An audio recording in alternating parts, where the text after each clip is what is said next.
Sous vos ovations, s'il vous plaît.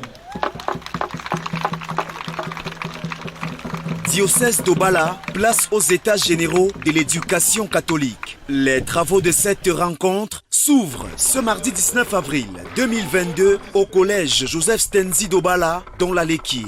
La cérémonie d'ouverture des 10 travaux est présidée par le ministre de l'Éducation de base, Laurent-Serge Etunzingwa, en présence de Monseigneur Sosten Léopold Bayemi Machei, évêque du diocèse d'Obala. Cette rencontre, qui connaît la forte mobilisation des acteurs du secteur de l'éducation de ce diocèse, est placée sous le haut patronage du ministre de l'Éducation de base. Je voudrais dire que je suis heureux de prendre la parole ici,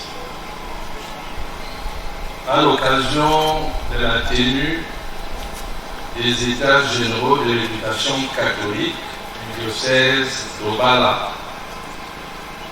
dans cette mythique enceinte du collège Stenzi.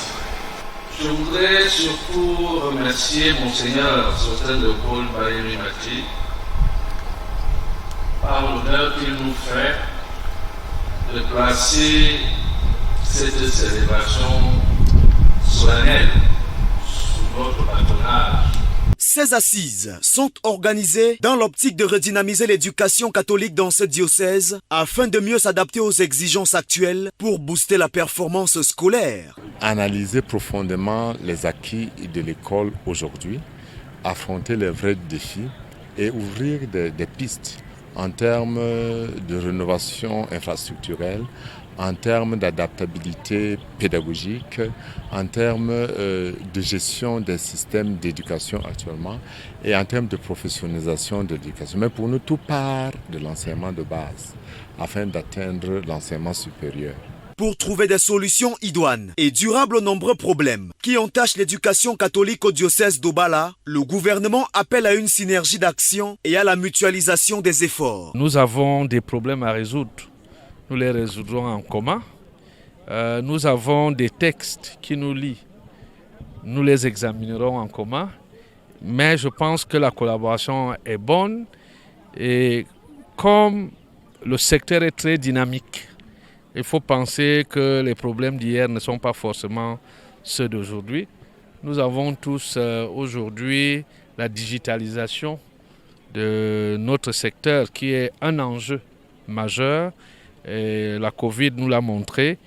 Nous ne pensons pas qu'un secteur tout seul peut faire face à cela.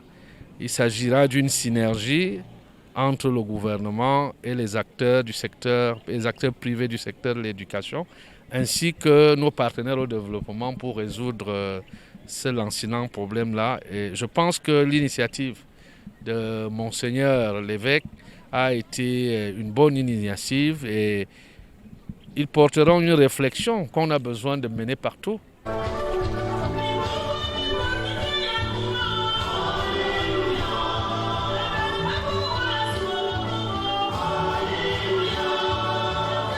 Parade culturelle, sketch et récits apportent une coloration festive à cet événement et auréole l'éclat de cette cérémonie qui se déroule en présence de plusieurs personnalités et autorités administratives, politiques, traditionnelles et religieuses, au rang desquelles le préfet du département de la Léquier, Patrick Simou Kamsou, le sous-préfet de l'arrondissement d'Obala, Cyril Béliang-Guiaro, le conseiller régional du centre. Par ailleurs questeur, au sein du bureau de ce conseil, Jules Marcelin Djaga et le maire de la commune d'Obala, Simon Pierre et Diba. Il est important de noter que les travaux des États généraux de l'éducation catholique du diocèse d'Obala s'achèvent le jeudi 21 avril 2022.